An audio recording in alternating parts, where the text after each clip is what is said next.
Hello बच्चों, this is doctor Snigdha and you are watching me on Chem Focus. बच्चों, आज का हमारा टॉपिक ऑफ डिस्कशन है आयनिक इक्विलिब्रियम। क्लास 11th में फिजिकल केमिस्ट्री का ये मोस्ट इंपॉर्टेंट टॉपिक है।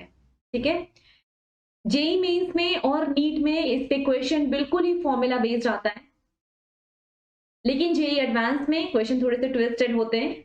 मैं आपको इन सारे क्वेश्चंस की प्रैक्टिस कराऊंगी। ठीक है, तो मैं जो भी फॉर्मूला आपको बोलूं याद करने को, वो फॉर्मूला याद करना और चैप्टर को बहुत अच्छे से समझते हुए आगे बढ़ना। ठीक है, स्टार्ट करते हैं। सबसे पहले बहुत सारे साइंटिस्ट थे जो एसिड और बेस को डिफाइन करने जा रहे थे। ठीक है, तो उन सभी साइंटिस्ट्स की डेफिनेशन को हमें समझना है। पहले साइंटिस्ट है आर्हेनियस। आर्हेनियस आर्हेनियस ने कहा कि देखो, मैं एसिड और बेस को डिफाइन तो कर सकता हूं, लेकिन उसके लिए आपको एक कंटेनर ऑफ पानी लेकर आना पड़ेगा। आर्हेनियस का कहना था एसिड्स वो होते हैं जो H प्लस आयन फर्निश करते हैं इन वाटर, और बेसिस वो होते हैं जो OH माइनस आयन फर्निश करते हैं इन वाटर। ओके, तो acids are substances which furnish H plus ion in water। Okay, और बेसिस वो होंगे जो फर्निश करेंगे OH minus ion in water. ठीक है, तो एसिड और बेसिस का एग्जांपल देख लेते हैं। एसिड के एग्जांपल क्या हो जाएंगे आर्हेनियस के अकॉर्डिंग? HCl, H2SO4। इन सभी को पानी में डालोगे तो ये क्या करेंगे? H प्लस आयन फर्निश करेंगे। बेसिस के एग्जांपल NaOH, ठीक है, KOH, कैल्शियम हाइड्रोक्साइड। मतलब ये सभी जो है, क्योंकि इनके पास OH माइनस आयन है, ये पानी में जाकर OH माइनस आयन फर्निश करते हैं। दैट्स व्हाई आप इनको बेसिस कहते हो। ठीक है, ओके। अब क्या हुआ, इसकी कुछ आर्हेनियस की जो ये थियरी थी, इसकी कुछ ड्रॉबैक्स थी। तो ड्रॉबैक क्या था? आप समझते हो, कार्बन डाइऑक्साइड, सल्फर डाइऑक्साइड, ये सारे क्या होते हैं? ये सारे होते हैं acidic gases, right? CO2, SO2, ये सभी होते हैं एसिडिक गैसेस, लेकिन इनमें H प्लस आयन तो है नहीं। तो आर्हेनियस इनकी एसिडिक प्रॉपर्टी को एक्सप्लेन नहीं कर पा रहे थे। Okay, could not explain acidic nature of these gases, क्योंकि सीधी बात है, इसमें H प्लस आयन नहीं था, तो H प्लस आयन ये फर्निश नहीं कर पा रहे थे इन वाटर, है ना? फिर आप सुने होंगे अमोनिया, NH3। ये जो अमोनिया है, ये बेसिक है, बेसिक नेचर की होती है अमोनिया, लेकिन अगेन इस अमोनिया में तो OH माइनस आयन दिख नहीं रहा है, तो ये खुद से तो OH माइनस आयन फर्निश नहीं कर पाएगा। और अगर ये OH माइनस आयन कंटेन नहीं करता है, तो अगेन आर्हेनियस इसको डिफाइन नहीं कर पा रहे हैं कि ये एसिड है या बेस है। तो इसकी जो बेसिक प्रॉपर्टी है, बेसिक प्रॉपर्टी वो भी डिफाइन नहीं हो पा रही थी, है ना? बाय वो आर्हेनियस डिफाइन नहीं कर पा रहे थे। Could not be defined. तो ये सारी छोटी मोटी बातें थी। उसके बाद नेक्स्ट साइंटिस्ट आए लेविस। उन्होंने कहा कि देखो, आप कह रहे हो H प्लस आयन को जो डोनेट करेगा वो एसिड होता है ना? H प्लस आयन को क्या बोलते हैं? प्रोटॉन। तो ठीक है, प्रोटॉन के डोनर को क्या बोलते हो? एसिड कहते हो। जो प्रोटॉन को डोनेट करता है, जो मतलब जो पॉजिटिव चार्ज को डोनेट करता है, वो इलेक्ट्रॉन को एक्सेप्ट करने की टेंडेंसी रखेगा, है ना? तो हम कह सकते हैं इलेक्ट्रॉन के एक्सेप्टर को क्या बोलेंगे? एसिड। और इलेक्ट्रॉन के बेसिस पे जिन्होंने एसिड और बेस को डिफाइन किया था, उन्हें हम बोलते हैं लेविस। दैट्स व्हाई इलेक्ट्रॉन के एक्सेप्टर को ज्यादा स्पेसिफिकली बोला जाता है Lewis acid. Okay, Lewis acid. Similarly proton को जो डोनेट करते हैं वो एसिड होते हैं, तो प्रोटॉन को एक्सेप्ट करने वाले क्या होंगे? बेस होंगे, है ना? प्रोटॉन के एक्सेप्टर को क्या बोलोगे? बेस बोलोगे। अब जो प्रोटॉन को एक्सेप्ट करता है वो इलेक्ट्रॉन को क्या करेगा, डोनेट करेगा, वो इलेक्ट्रॉन को करेगा डोनेट। तो इलेक्ट्रॉन के डोनर को आप क्या बोलोगे, लेविस बेस। क्लियर है? तो लेविस ने ये वाली बात और ये वाली बात कही, मतलब जो इलेक्ट्रॉन को एक्सेप्ट करता है उसे उन्होंने कहा लेविस एसिड, और जो इलेक्ट्रॉन को डोनेट करते हैं उसे उन्होंने कहा लेविस बेस। ठीक है, अब एग्जाम्पल देख लेते हैं। आपको पता है ये बोरोन है, बोरोन के आउटर मोस्ट शेल में कितने इलेक्ट्रॉन्स होते हैं, 3 इलेक्ट्रॉन, है ना। बोरोन का नंबर आप जानते हो 5, 1s2, 2s2, 2p1। Outer most shell कौन सा हुआ, ये सेकेंड वाला शेल आउटर मोस्ट शेल हो गया। इसमें टोटल इलेक्ट्रॉन्स कितने हैं, 3 इलेक्ट्रॉन है। तो बोरोन के पास आउटर मोस्ट शेल में 3 इलेक्ट्रॉन होते हैं, 1 2 3 इलेक्ट्रॉन। फ्लोरीन जो है वो बोरोन के साथ बॉन्ड बनाया है, अपना एक इलेक्ट्रॉन यहां डोनेट किया, एक इधर और एक इधर डोनेट किया। ठीक है, ओके। जब बॉन्ड बन गया है उसके बाद बोरोन के पास कितने इलेक्ट्रॉन्स आ गए हैं, 3 तो पहले से थे और 3 बॉन्ड बनने के बाद मिल गया। इसका मतलब total number of electrons boron को मिल गया है 6 electron in outer most shell. लेकिन आपको पता है आउटर मोस्ट शेल में मैक्सिमम कितना इलेक्ट्रॉन्स रखा जा सकता है, मैक्स, ये आप केमिकल बॉन्डिंग में सीखे हो, है ना। आउटर मोस्ट शेल में 2s 2p, पता है आपको, s में 2 इलेक्ट्रॉन और p में टोटल कितने हो सकते हैं, 6 इलेक्ट्रॉन्स हो सकते हैं। मतलब बोरोन के पास कैपेसिटी है 8 इलेक्ट्रॉन को रखने की, उसमें से इसके पास सिर्फ और सिर्फ 6 इलेक्ट्रॉन्स है। दैट्स व्हाई हम बोलते हैं कि जो बोरोन है वो BF3 में इलेक्ट्रॉन डेफिशिएंट है। ठीक है, उसकी ऑक्टेट कंप्लीट नहीं हुई है। Boron is electron deficient, boron is electron deficient. ठीक है, ओके। तो ये हमारा BF3 में जो बोरोन है वो हो गया इलेक्ट्रॉन डेफिशिएंट। फाइन, ठीक। अब क्या कर रहे हैं, हमने एक कंटेनर में अमोनिया और BF3 को मिक्स कर दिया है। किसको किसको मिक्स किया है, अमोनिया और BF3 को। ठीक है, इन दोनों को हमने मिक्स कर दिया। तो आपको पता है BF3 में बोरोन तो इलेक्ट्रॉन डेफिशिएंट है और अमोनिया में नाइट्रोजन के पास लोन पेयर होता है, राइट।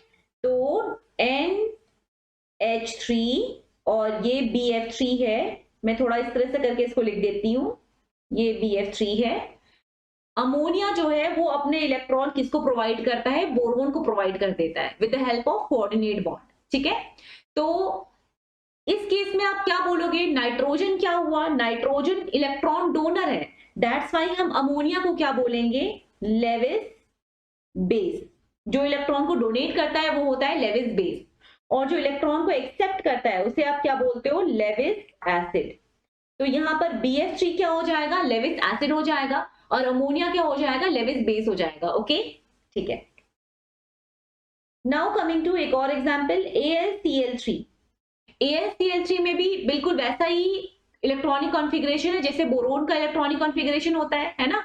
बोरोन के जस्ट नीचे आता है एल्यूमिनियम, तो बोरोन क्या था 2s2 2p1, वैसे ही एल्यूमिनियम क्या होता है 3s2 3p1। तो एल्यूमिनियम है 3s2 3p1। ठीक है, अब एल्यूमिनियम के पास भी आउटर मोस्ट शेल में कितने इलेक्ट्रॉन्स हैं, 3 इलेक्ट्रॉन्स हैं। फ्लोरीन के साथ वो बॉन्ड बनाएगा, बॉन्ड बना लेने के बाद एल्यूमिनियम के पास कितने इलेक्ट्रॉन्स हो जाएंगे, 6 इलेक्ट्रॉन हो जाएंगे। ये एल्यूमिनियम है, 1 2 3 इलेक्ट्रॉन एल्यूमिनियम के, और बाकी 1 2 3 इलेक्ट्रॉन क्लोरीन के, और बॉन्ड बन गया, है ना। तो ये जो AlCl3 है इसमें एल्यूमिनियम इलेक्ट्रॉन डेफिशिएंट है। तो अब इस इलेक्ट्रॉन डेफिशिएंट एल्यूमिनियम को इलेक्ट्रॉन कौन प्रोवाइड करेगा, इलेक्ट्रॉन प्रोवाइड करेगा Cl-। हम इस कंटेनर में Cl- रख देंगे, वो Cl- एल्यूमिनियम को अपने इलेक्ट्रॉन प्रोवाइड करेगा। और Cl- का अगर आप जानना चाहते हो, Cl- जो होता है उसके पास कितने इलेक्ट्रॉन होते हैं, तो बच्चों Cl की कॉन्फ़िगरेशन क्या होती है, Cl की कॉन्फ़िगरेशन होती है 3s2 3p5, और Cl- की कॉन्फ़िगरेशन क्या होगी 3s2 3p6। ओके, तो Cl- जो है वो इलेक्ट्रॉन प्रोवाइड करता है AlCl3 को। ठीक है, ओके। अब मुझे सिर्फ आपको इतना बताना है कि आप इस Cl- को क्या बोलोगे, क्योंकि ये इलेक्ट्रॉन प्रोवाइड कर रहा है, दैट्स व्हाई आप इसको बोलोगे लेविस एसिड, लेविस बेस, है ना, लेविस बेस। और जो इलेक्ट्रॉन को गेन कर रहा है उसको आप क्या बोलोगे, लेविस एसिड। तो ये हो गया लेविस एसिड। क्लियर है, ओके। अब इलेक्ट्रॉन के बेसिस पे हमारे साइंटिस्ट थे लेविस। प्रोटॉन का मैंने कॉन्सेप्ट तो आपको बता दिया, लेकिन प्रोटॉन के बेसिस पे जिन्होंने एसिड और बेस को डिफाइन किया था वो थे ब्रॉन्स्टेड। ओके, तो हम लिख लेते हैं Bronsted Lowry concept, Bronsted Lowry concept of acid and bases. Okay, ठीक है। क्या है ये कॉन्सेप्ट? एक है प्रोटॉन डोनर और एक है प्रोटॉन एक्सेप्टर। जो प्रोटॉन को डोनेट करता है उसे आप एसिड बोलते हो, और जो प्रोटॉन को एक्सेप्ट करेगा उसे ऑब्वियसली आप बेस बोलोगे।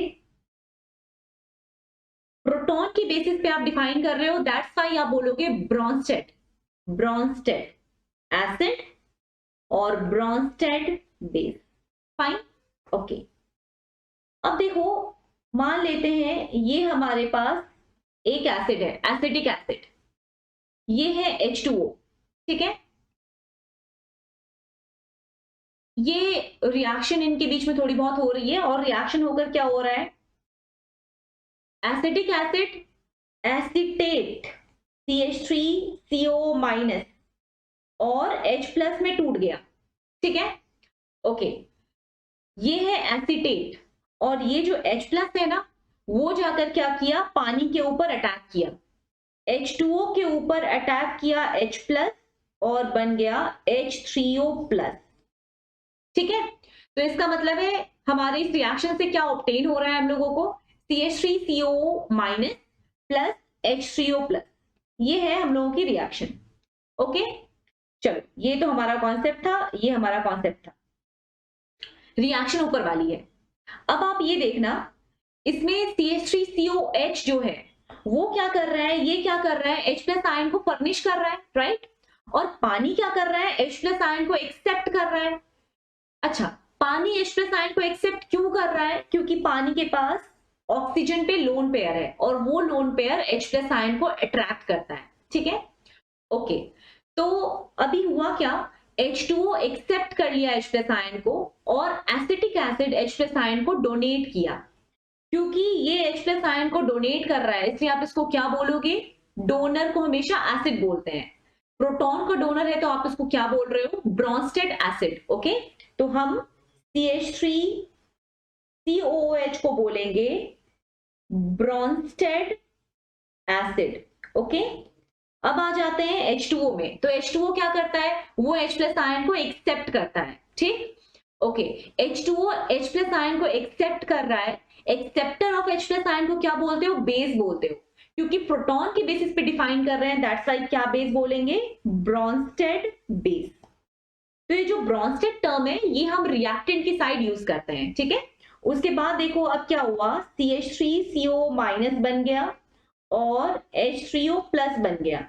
फाइन, थोड़ा ध्यान देना, जब ये ब्रॉन्स्टेड एसिड एसिड की तरह बिहेव किया तो क्या बना, एसिटेट बना, ठीक है। ये जो एसिटेट है इसके पास तो नेगेटिव चार्ज है, H प्लस नहीं है ना। ओके, अगर आप इस पे फोकस करोगे एसिटेट पे, तो एसिटेट की टेंडेंसी क्या होगी, H प्लस आयन को एक्सेप्ट करने की, क्योंकि उसके पास नेगेटिव चार्ज है, इसलिए एसिटेट की टेंडेंसी होगी to accept H plus ion. आप इस एसिटेट को बोलोगे, जो H प्लस आयन को एक्सेप्ट करता है उसे हम बेस बोलते हैं, बेस, ठीक। अब ये जो H3O प्लस बना है प्रोडक्ट साइड में, इसकी टेंडेंसी क्या होगी, क्योंकि इसके पास H प्लस आयन है, ये H प्लस आयन को डोनेट कर सकता है, दैट्स व्हाई आप इसको क्या बोलोगे, एसिड बोलोगे। लेकिन अब इस बेस और एसिड के आगे क्या लगाएंगे, रिएक्टेंट साइड में तो हम ब्रॉन्स्टेड लगाते हैं, ठीक है। और राइट हैंड साइड जो प्रोडक्ट वाला साइड है उसमें हम बोलते हैं conjugate, conjugate, conjugate acid, conjugate base. अब ये कॉन्जुगेट क्यों बोले ये थोड़ा समझो। एसिटिक एसिड एसिटेट बना रहा है, एसिटिक एसिड जब जब एसिड की तरह बिहेव करेगा तब तब एसिटेट बनेगा, है ना। ओके, CH3COH एसिड है, और जो बन रहा है वो क्या है, कॉन्जुगेट बेस है। कॉन्जुगेट का मतलब होता है कॉम्प्लीमेंट्री, एक साथ एग्जिस्ट करने वाले, एक पेयर में एग्जिस्ट करने वाले, ठीक है। तो हम CH3COOH को और CH3CO माइनस, इनका जो पेयर है, इस पेयर को बोलते हैं conjugate acid base pair. Okay, ठीक है, लिख लेते हैं एक बार। ये जो पूरा पेयर है CH3COOH और CH3CO माइनस का, इसको हम बोलेंगे conjugate acid base pair. Similarly आप H2O और H3O प्लस को ऑब्जर्व करो। H2O जब भी ब्रोंस्टेड बेस की तरह बिहेव करेगा तब H3O प्लस बनेगा, है ना। मतलब ये भी एक पेयर में एग्जिस्ट करेंगे। किसका पेयर है? एक बेस और एक एसिड का पेयर है। तो आप इसे भी क्या बोलोगे? Conjugate acid base pair, conjugate acid base pair. Okay, ठीक है। ब्रोंस्टेड एसिड या ब्रोंस्टेड बेस और उसके कॉन्जुगेट में केवल एक H प्लस आयन का फर्क होता है, ठीक है। तो ये जो पेयर है ना, उस पेयर के अंदर जो डिफरेंस है वो सिर्फ एक H प्लस आयन का होता है। अब देखते हैं क्या डिफरेंस है। तो ब्रोंस्टेड एसिड और उसका कॉन्जुगेट बेस, इनमें जो डिफरेंस होगा वो सिर्फ एक 1 H प्लस आयन का होगा। फाइन। अच्छा, एक H प्लस आयन किसमें ज्यादा होगा? ब्रोंस्टेड एसिड में ज्यादा होगा, कॉन्जुगेट बेस में एक H प्लस आयन कम होगा। ओके, सिमिलरली ब्रोंस्टेड बेस और उसके कॉन्जुगेट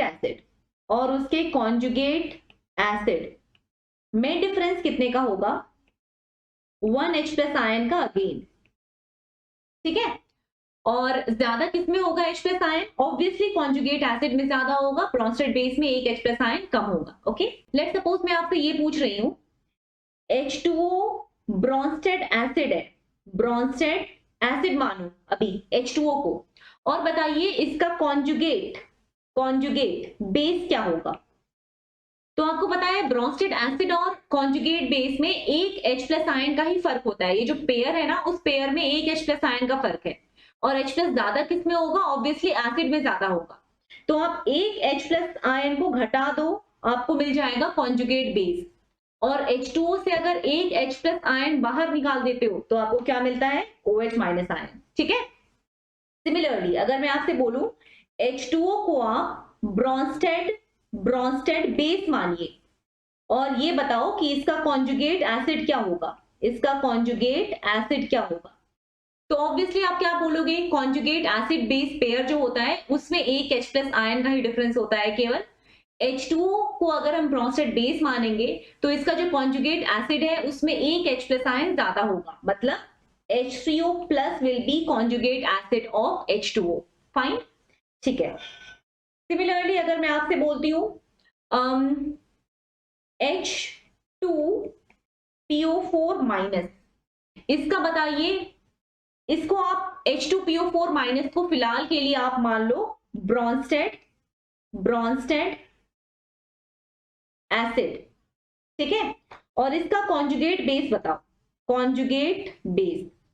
तो कॉन्जुगेट बेस बताने के लिए आप क्या करते हो? एक H प्लस आयन कम करते हो। तो इससे H2PO4 माइनस से आप एक H प्लस आयन और कम कर दो, ठीक है। बताना, एक H प्लस आयन कम करने के बाद क्या मिलेगा? एक तो नेगेटिव से आप एक H प्लस आयन पॉजिटिव कम कर रहे हो, मतलब 2 नेगेटिव रह जाएगा। एक हाइड्रोजन एटम भी कम कर रहे हो, इट मींस नेट कितना आया? HPO4 2 minus will be the conjugate base. Okay, अभी तो ब्रोंस्टेड एसिड माना है H2PO4 माइनस को, अब आप H2PO4 माइनस को ब्रोंस्टेड बेस मानते हुए सॉल्व करो, ब्रोंस्टेड बेस मानते हुए, ठीक है। तो H2PO4 माइनस को अगर आप ब्रोंस्टेड बेस मान लेते हैं तो इसका कॉन्जुगेट एसिड क्या होगा? एक H प्लस आयन ऐड कर दोगे, कितना बनेगा? H3PO4, नेगेटिव में एक प्लस ऐड कर दिया तो न्यूट्रल हो गया, ठीक है। और एक H प्लस आयन ऐड कर रहे हो, एक हाइड्रोजन एटम ऐड कर रहे हो, मतलब H3PO4 बन गया है। फाइन, ठीक है, तो कॉन्जुगेट एसिड बेस पेयर में एक देकर दूसरा आपसे पूछा जाएगा, इस तरह से आप माइनस करके निकाल लेना या फिर ऐड करके, फाइन, ओके। अब हम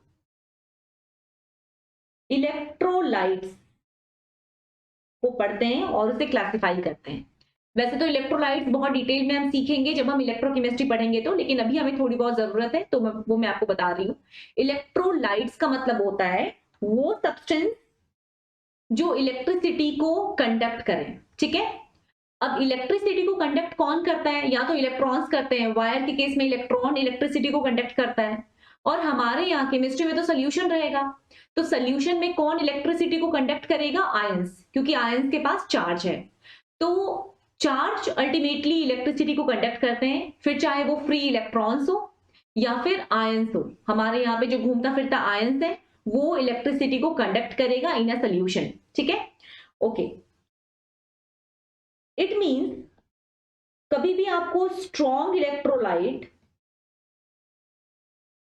और वीक इलेक्ट्रोलाइट समझना हो, स्ट्रॉन्ग इलेक्ट्रोलाइट और वीक इलेक्ट्रोलाइट, तो क्या करोगे? स्ट्रॉन्ग इलेक्ट्रोलाइट का मतलब है वो सभी सब्सटेंसेस जो इलेक्ट्रिसिटी को बहुत ही अच्छे से कंडक्ट करते हैं। कोई भी अपना काम बहुत अच्छा से करता है तो आप उसे स्ट्रॉन्ग बोलते हो, है ना, और जो अपना काम ठीक से नहीं करता है उसे आप वीक कहते हो।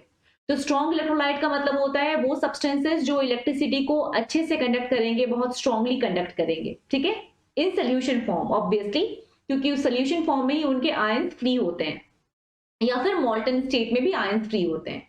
तो स्ट्रॉन्ग इलेक्ट्रोलाइट वो हैं जो इलेक्ट्रिसिटी को बहुत अच्छा से कंडक्ट करेगा, और इलेक्ट्रिसिटी को बहुत अच्छे से कंडक्ट करने के लिए क्या इंपॉर्टेंट है? खूब सारे आयंस बने, है ना। इसका मतलब स्ट्रॉन्ग इलेक्ट्रोलाइट वो होते हैं जो बहुत सारे आयंस फॉर्म करते हैं ऑन डिसोसिएशन। तो हम कहते हैं स्ट्रॉन्ग इलेक्ट्रोलाइट होगा वो जिसकी degree of dissociation that is alpha is equal to 100%।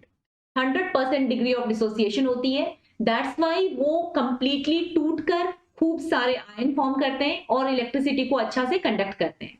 Weak electrolyte किसको बोलोगे? जो इलेक्ट्रिसिटी को ठीक से कंडक्ट नहीं कर पा रहे, इसका मतलब है कि वो कम आयंस फॉर्म कर रहे हैं, और कम आयन कौन फॉर्म करेगा? जिसकी डिग्री ऑफ डिसोसिएशन कम होगी, लेस देन 100% होगी, है ना। तो डिग्री ऑफ डिसोसिएशन जिनकी कम है, अल्फा इज लेस देन 100%, वो कम नंबर ऑफ आयन फॉर्म करते हैं और उतने अच्छे कंडक्शन नहीं कर पाते हैं इलेक्ट्रिसिटी का, ठीक है। अब एग्जाम्पल्स देखते हैं। स्ट्रॉन्ग इलेक्ट्रोलाइट का क्या मतलब होगा? स्ट्रॉन्ग इलेक्ट्रोलाइट का मतलब है एक स्ट्रॉन्ग एसिड जो कंप्लीटली टूट जाए। स्ट्रॉन्ग एसिड वो होता है जो पानी में जाकर कंप्लीटली आयोनाइज हो जाता है, ठीक है, 100% आयोनाइज हो जाता है, जैसे कि HCl। मैं आपको सारे स्ट्रॉन्ग एसिड का नाम लिख कर दे रही हूं, आप इसको याद रखना। HCl आपको याद है ना, जो आप पेरियोडिक टेबल में आप क्या लिखते हो? फ्लोरीन, क्लोरीन, ब्रोमीन, आयोडीन, याद है? ग्रुप 17 में हम लिखते थे। HF एक एसिड है, HCl एसिड है, HBr एसिड है, HI एसिड है। ये तीनों जो एसिड है क्लोरीन, ब्रोमीन, आयोडीन के साथ HCl, HBr, HI, ये तीनों ही एसिड स्ट्रॉन्ग एसिड होते हैं, ठीक है, क्योंकि ये बड़े आराम से H+ आयन फर्निश कर देते हैं इन सोल्यूशन। HF क्या होता है? HF की बॉन्ड लेंथ छोटी होती है, इसलिए ये बहुत आराम से टूट नहीं पाता। HCl, HBr, HI इन सब की बॉन्ड लेंथ बहुत अधिक है, दैट्स वाई ये बड़े आराम से डिसोसिएट हो जाते हैं इनटू H+ and Br- और H+ and Cl- और H+ and I-, ठीक है। तो स्ट्रॉन्ग एसिड का एग्जांपल अगर हम देखेंगे तो क्या क्या लिखोगे? स्ट्रॉन्ग एसिड एक है HClO4, एक है H2SO4, ठीक है, एक है HNO3, एक है HCl, HBr और HI। ये 6 होते हैं स्ट्रॉन्ग एसिड, ठीक है। जितने भी स्ट्रॉन्ग एसिड आपके पास हैं उन सभी में सबसे कमजोर HNO3 होता है, नाइट्रिक एसिड, ओके। तो स्ट्रॉन्ग एसिड किनको बोला जाता है? जिन भी एसिड की स्ट्रेंथ H3O+ की स्ट्रेंथ से ज्यादा होती है, तो हाइड्रोनियम H3O प्लस को कंसिडर किया जाता है रेफरेंस, और इससे ऊपर जो भी होते हैं उनको बोला जाता है स्ट्रॉन्ग एसिड, और H3O प्लस से जो कमजोर होते हैं उनको बोला जाता है वीक एसिड। ओके, तो ये सारे हैं स्ट्रॉन्ग एसिड्स, मतलब ये पानी में जाकर कंप्लीटली डिसोसिएट हो जाएंगे। तो HCl एग्जाम्पल, अगर आप HCl का 100 मोल्स लेते हो, 100 मोल्स या 100 मॉलिक्यूल्स लिया HCl का, तो ये क्या करेगा, कंप्लीटली जाकर टूट जाएगा पानी में। 1000 मॉलिक्यूल्स लोगे तो भी कंप्लीटली डिसोसिएट हो जाएगा। 1,00,000 मॉलिक्यूल्स लोगे, 10,000 मॉलिक्यूल्स लोगे तो भी वो कंप्लीटली डिसोसिएट हो जाएगा। मान लेते हैं 10,000 लिया, तो 10,000 में से 10,000 टूट गया HCl पानी में जाने के बाद, और टूट कर क्या बनाया, H प्लस और Cl माइनस बनाया। कितने कितने, अगर 10,000 टूटेगा तो कितने बनेंगे, 10,000 बनेगा, है ना। ठीक है, अब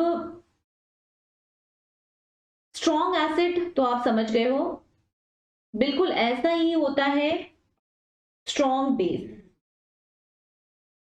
स्ट्रॉन्ग बेस, स्ट्रॉन्ग बेस क्या होते हैं, वो जो पानी में जाकर 100% डिसोसिएट होकर खूब सारे OH माइनस आयन को फॉर्म करेंगे। ठीक है, जैसे आप ग्रुप 1 के मेंबर्स को जानते हैं, ग्रुप 1 में Li, Na, K, Rb, Cs ये सारे आते हैं, है ना। ग्रुप 2 में क्या आता है, ग्रुप 2 में आता है beryllium, strontium, magnesium, strontium, barium, radium. ठीक है, अब क्या है, लिथियम तो बहुत ही छोटे साइज का होता है, उतना स्ट्रॉन्ग मेटल नहीं है वो।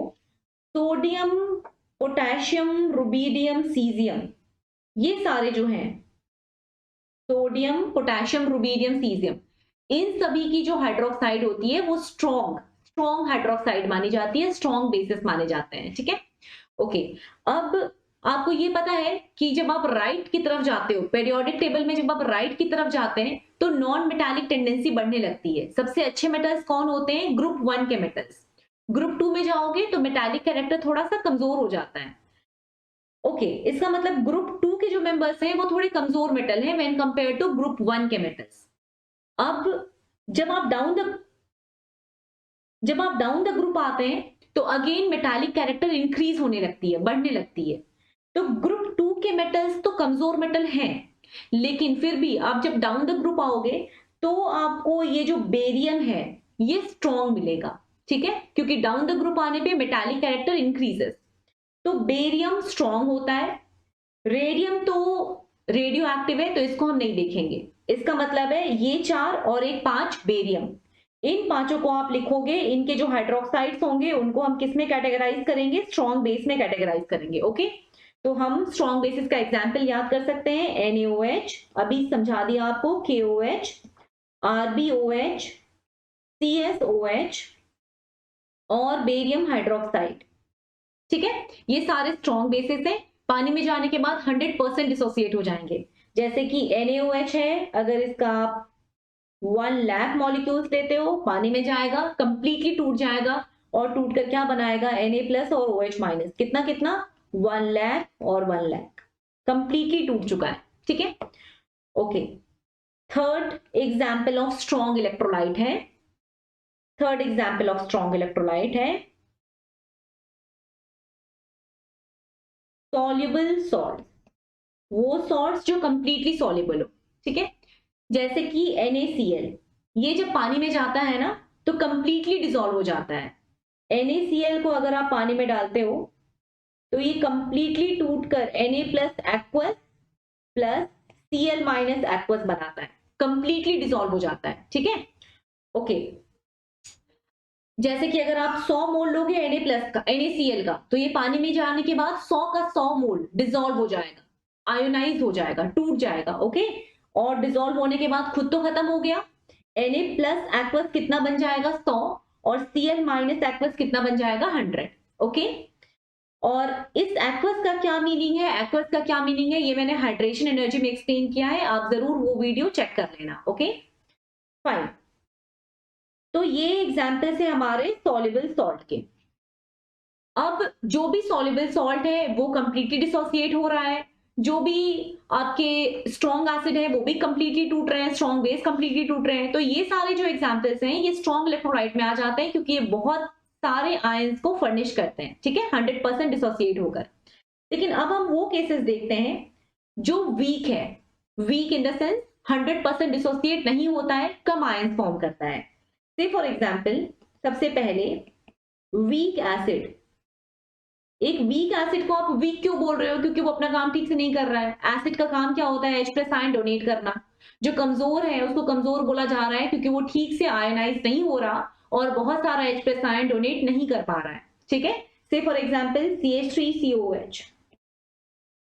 इसको अगर आप पानी में डालते हैं तो क्या होता है? CH3COH पानी में जाएगा, पानी में जाकर H+ आयन फॉर्म करेगा, थोड़ा बहुत कम टूटेगा, और CH3CO- आयन फॉर्म करेगा, ये भी थोड़ा बहुत कम टूटकर, ठीक है। बाकी जो रिमेनिंग मॉलिक्यूल्स हैं CH3COH के, वो as it is molecular form में ही बचे हुए रह जाते हैं इन सोल्यूशन, ठीक है। तो अगर हम CH3COH के 10,000 मॉलिक्यूल्स को रखते हैं कंटेनर में, पानी में डालते हैं CH3COH को, तो उसमें से सिर्फ एक होगा जो टूटेगा। एक टूटा और एक टूटकर क्या बना दिया? H+ आयन और CH3CO- आयन, ठीक है। और बाकी सारे 9 CH3COH के फॉर्म में ही बचे हुए रह गए, ठीक है। और ये रिएक्शन बस इतनी ही चलेगी, एक दो और टूट जाएगा और 9998 मॉलिक्यूल्स ऑफ CH3COH बचे हुए रह जाएंगे, ठीक है। तो अप्रोक्सीमेटली ये रिएक्शन बहुत ही धीरे चलती है। CH3COH हमेशा ही आपको कंटेनर में देखने को मिलेगा, रिएक्शन कभी भी खत्म नहीं होगी। ऐसा कभी नहीं होगा कि CH3COH पूरा का पूरा टूट जाए और H+ आयन और CH3CO- आयन को कंप्लीटली फर्निश कर दे। अगर CH3COH कंप्लीटली टूट गया होता तो फिर आप इसको स्ट्रॉन्ग एसिड बोलते, वीक एसिड नहीं बोलते। तो वीक कहने का मतलब ही ये है कि ये बहुत कम टूटता है और बहुत कम H+ आयन को फॉर्म करता है। और आप जानते हो वो रिएक्शन जिसमें रिएक्टेंट कभी भी खत्म नहीं होते, उस तरह के रिएक्शन को आप क्या बोलते हो? रिवर्सिबल रिएक्शन, है ना। तो ये रिएक्शन क्या कहलाएगी? Reversible reaction. इसका मतलब वीक वाली जो रिएक्शन है वो रिवर्सिबल है, स्ट्रॉन्ग वाली जो रिएक्शन है वो तो एक टाइम में खत्म हो जाती है, जब सारे के सारे HCl टूट जाते हैं तो, है ना। इसका मतलब है कि राइट वाला साइड जो हमारा वीक वाला साइड है, उस वीक वाले साइड को हम बोलेंगे रिवर्सिबल रिएक्शन, और जो स्ट्रॉन्ग वाली साइड है उसको आप बोलोगे इरिवर्सिबल रिएक्शन, ओके। तो ये वीक एसिड का कॉन्सेप्ट है।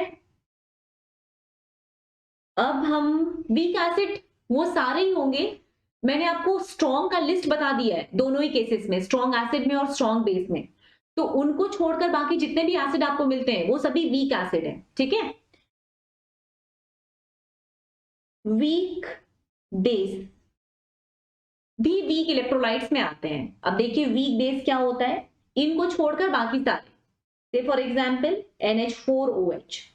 अब NH4OH जो है, NH4OH, वो NH4OH पानी में जाते ही क्या करेगा? टूटेगा, लेकिन बहुत कम टूटेगा, तभी इसको वीक बोला जा रहा है। थोड़ा सा टूट कर अमोनियम बनाएगा, थोड़ा OH- बनाएगा, बाकी सारे NH4OH के ही फॉर्म में रह जाएंगे। अगर आप 10,000 मॉलिक्यूल्स लिए हो तो उसमें से एक टूट जाएगा और टूटकर NH4+ और OH- आयन बना लेगा, और बाकी 999 एज इट इज NH4OH के ही फॉर्म में बचे हुए रह जाएंगे। वो रिएक्शन जिसमें रिएक्टेंट कभी भी खत्म नहीं होती है, उस रिएक्शन को आप क्या बोलते हो? Reversible reaction, okay.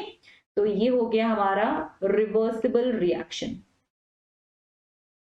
ठीक है। NH4OH रिवर्सिबली टूट रहा है into NH4+ and OH- ion, और किसी भी मोमेंट आप कंटेनर को चेक करोगे तो आपको ये तीनों ही कॉन्स्टिट्यूएंट मिलेंगे।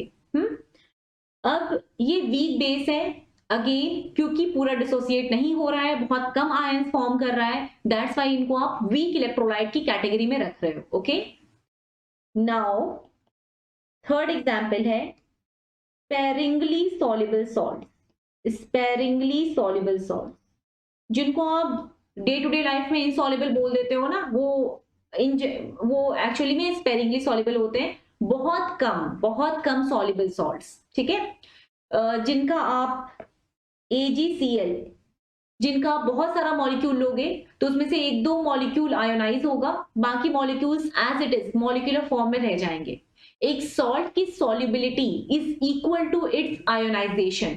ये बात ध्यान रखना, मैं इसको आगे भी बताऊंगी, अभी लिख दूंगी, आगे अगेन एक्सप्लेन करूंगी, लेकिन फिर आपको भूलना नहीं है, ठीक है। तो AgCl क्या लिख दो, यहां लिख देती हूं, एक सॉल्ट की solubility, solubility of a salt is equal to ionization, is equal to ionization of salt। एक सॉल्ट की सॉल्युबिलिटी और उसका आयोनाइजेशन मतलब आयंस में टूट जाना, दोनों सेम बात है, ठीक है। ये बहुत ही इंपॉर्टेंट कॉन्सेप्ट है, ये मैं एक्सप्लेन करूंगी जब मैं सॉल्युबिलिटी बताऊंगी तब, ठीक है। अभी हम एक स्पेरिंगली मतलब बहुत ही कम सॉल्युबल सॉल्ट को देख रहे हैं। ये बहुत ही कम सॉल्युबल है, पानी में डालने के बाद क्या किया, ये बनाया थोड़ा सा Ag+ और बहुत थोड़ा सा OH-, नॉट OH-, Cl-, बहुत कम, ठीक है। क्योंकि मैक्सिमम मॉलिक्यूल्स AgCl के मॉलिक्यूलर फॉर्म में ही रह जाते हैं, बहुत ही कम मॉलिक्यूल्स है जो टूटते हैं, जो आयोनाइज होते हैं, दैट्स व्हाई आप इस सॉल्ट को स्पेरिंगली सॉल्युबल सॉल्ट बोल रहे हो। यहां पर भी वो एग्जांपल वैलिड है, अगर आप इसका 1 लाख मॉलिक्यूल लोगे, उसमें से एक मॉलिक्यूल टूटेगा और एक टूटकर एक और एक Ag+ और Cl- बनाएगा, बाकी सारे AgCl प्रेसिपिटेट की फॉर्म में नीचे सेटल्ड रहेंगे इनसॉल्युबल फॉर्म में, ठीक है। 99999 फाइन। तो ये जो प्रेसिपिटेट बनाते हैं सॉल्ट, अल्टीमेटली इन्हीं सॉल्ट को हम बोलते हैं स्पेरिंगली सॉल्युबल सॉल्ट्स। ये बहुत ही कम सॉल्युबल होते हैं, ठीक है। ओके, तो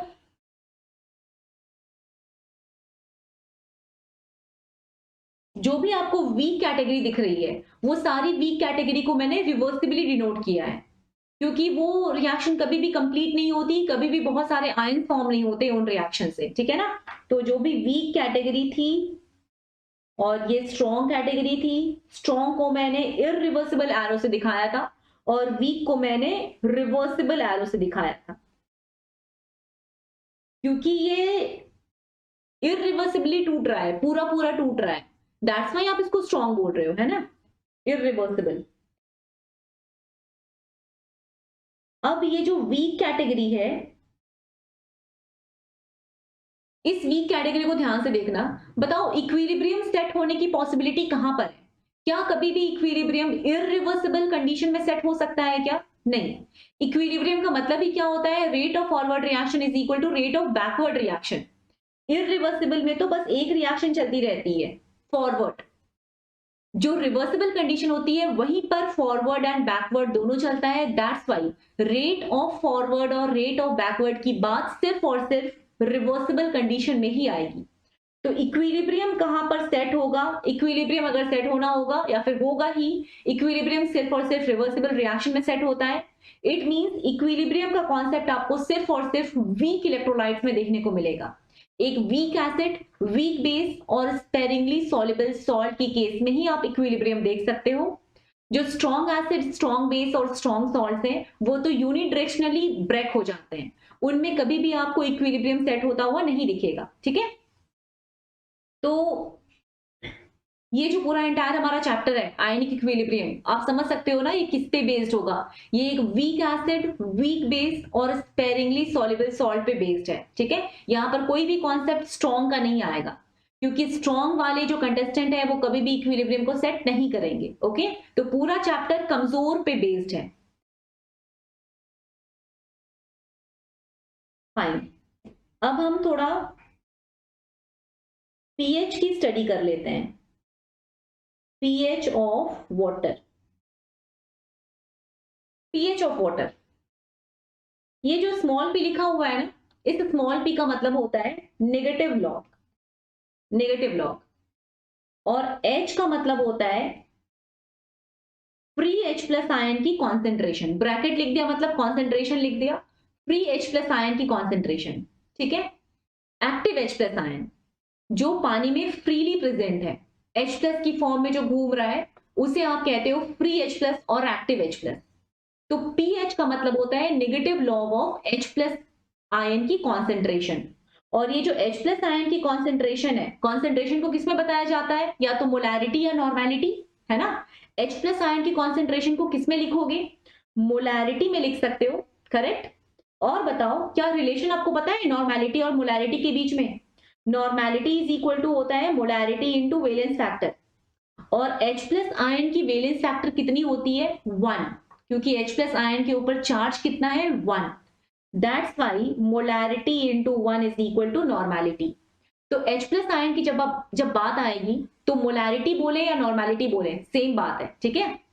मोलैरिटी या नॉर्मेलिटी सेम बात है। आप मोलैरिटी में पुट करो वैल्यू को, कॉन्सेंट्रेशन को, या फिर नॉर्मेलिटी में पुट करो, सेम आंसर आना है, क्योंकि ये दोनों वैल्यू अल्टीमेटली सेम होगी for a given solution, okay. तो negative log of H plus ion is equal to pH. अब मैं आपको लॉग सेपरेटली बताऊंगी, लॉग की वैल्यूज कैसे, अगर आपको लॉग टेबल नहीं मिलता है आपके नीट के एग्जाम में या जेईई के एग्जाम में तो नहीं मिलेगा, है ना। तो वहां पे आप लॉग की वैल्यूज कैसे निकालोगे ये मैं आपको सेपरेटली बताऊंगी, लॉग कैसे कैलकुलेट करना है और क्या क्या वैल्यूज याद रखनी है। तो पीएच हम इस तरह से कैलकुलेट करते हैं, एक गिवन सोल्यूशन में H प्लस आयन कितना घूम रहा है उसका नेगेटिव लॉग ले लेते हैं, ठीक है। लॉग से अभी आपको परेशान नहीं होना है, मैं आपको लॉग एक्सप्लेन करूंगी। अब हम वाटर को थोड़ा देखते हैं, H2O। H2O हमेशा ही थोड़ा बहुत आयनाइज्ड स्टेट में रहता है। मतलब अगर आप H2O का एक कंटेनर देखोगे, पानी का 1 लीटर लिया या एक ग्लास पानी का लिया, तो वो जो एक ग्लास पानी है या 1 लीटर पानी है उसमें हमेशा ही H प्लस आयन और OH माइनस आयन भी प्रेजेंट रहेंगे थोड़े बहुत। कहां से आते हैं ये, H2O की सेल्फ आयोनाइजेशन से। मतलब H2O खुद ही H प्लस और OH माइनस आयन बनाकर रखता है, ठीक है। तो H प्लस खुद ही कुछ कुछ ऐसे H2O हैं जो खुद ही टूटे हुए फॉर्म में रहते हैं, H प्लस और OH माइनस आयन बनाकर, ठीक। तो जब भी आप कभी पानी का कंटेनर देखते हैं तो उसमें कुछ H2O ऐसा होगा, कुछ ऐसा पानी होगा, कुछ ऐसे पानी के मॉलिक्यूल्स होंगे जो खुद ही टूट जाते हैं और टूटकर H प्लस आयन और OH माइनस आयन बनाते हैं। लेकिन ये जो H2O टूटते हैं इनका नंबर बहुत ही कम होता है। तो कंटेनर में मेनली, तो पानी के कंटेनर में आपको मेनली तो H2O के मॉलिक्यूल्स ही दिखेंगे, लेकिन थोड़ा बहुत H प्लस और थोड़ा बहुत OH माइनस रहेगा, ठीक है। तो ये हमारी बात है H2O की। अब क्योंकि H प्लस बहुत थोड़ा बन रहा है, OH माइनस बहुत थोड़ा बन रहा है, और मैक्सिमम हमेशा H2O के ही मॉलिक्यूल्स रहते हैं in any given container containing water, that's why आप इस रिएक्शन को रिवर्सिबल बोलते हो, ठीक है। ऐसा कभी नहीं होता कि आप एक कंटेनर पानी का देख रहे हो और उस कंटेनर में सिर्फ और सिर्फ H प्लस और OH माइनस ही है, पानी H2O खत्म हो गया, ऐसा नहीं होगा। तो कंटेनर में मेनली तो H2O ही रहता है, पानी का जो भी सैंपल होता है उसमें हमेशा मेनली तो H2O ही रहता है, थोड़े बहुत H plus and OH minus ion रहते हैं। दैट्स व्हाई आप इस रिएक्शन को कहते हो रिवर्सिबल रिएक्शन, ठीक है। टू बी मोर स्पेसिफिक इसको बोला जाता है ऑटो आयोनाइजेशन ऑफ वाटर या फिर सेल्फ आयोनाइजेशन ऑफ वाटर, एक ही बात है। आप चाहो तो सेल्फ आयोनाइजेशन लिख लो ज्यादा formally, self ionization of water, ठीक है। अब थोड़ा हम समझते हैं H2O कितना H प्लस और कितना OH माइनस आयन बनाकर रखता है। तो अगर हम रूम टेम्परेचर की बात करें, एट रूम टेम्परेचर कितना होता है पता है ना, 25 degree Celsius. Eight room temperature H2O का अगर आप 1 लीटर सैंपल लोगे, अगर आप H2O का 1 लीटर सैंपल लेते हो, 1 लीटर ऑफ H2O, उसमें 10 to the power 7 molecules of H2O टूटे हुए फॉर्म में रहेंगे। 10 to the power 7 moles, not molecules, 10 to the power -7 moles of H2O टूटे हुए फॉर्म में रहेंगे। तो आप ये बताओ कि पानी जो है उसका 1 लीटर सैंपल लिया गया है, उसमें से 10 to the power -7 moles of पानी टूट रहा है, मतलब 10 to the power -7 moles of H plus और 10 to the power -7 moles of OH minus बन रहे हैं। किसमें बन रहे हैं, 1 लीटर ऑफ पानी का सैंपल में बन रहे हैं। तो मोल्स पर यूनिट लीटर करते हो तो आपको क्या मिलता है, मोलैरिटी। मतलब at room temperature H plus ion की concentration 10 to the power -7 molar होती है और OH माइनस आयन की भी concentration 10 to the power -7 molar होती है। क्यों? क्योंकि 10 टू द पावर -7 मोलर ही वाटर का बस टूटा हुआ रहता है, ठीक है, at room temperature. Fine, okay. अब आप ये समझना 1 लीटर में 10 to the power -7 moles of water सिर्फ टूटे हैं, ये बहुत कम नंबर है, ठीक है, मैं आपको इसको प्रूव भी करके बता दूंगी। फिलहाल आप इस नंबर को याद रखना। H प्लस और OH माइनस आयन की concentration in a sample of water at 25 degree Celsius कितनी होती है? 10 टू द पावर -7 मोलर और 10 टू द पावर -7 मोलर।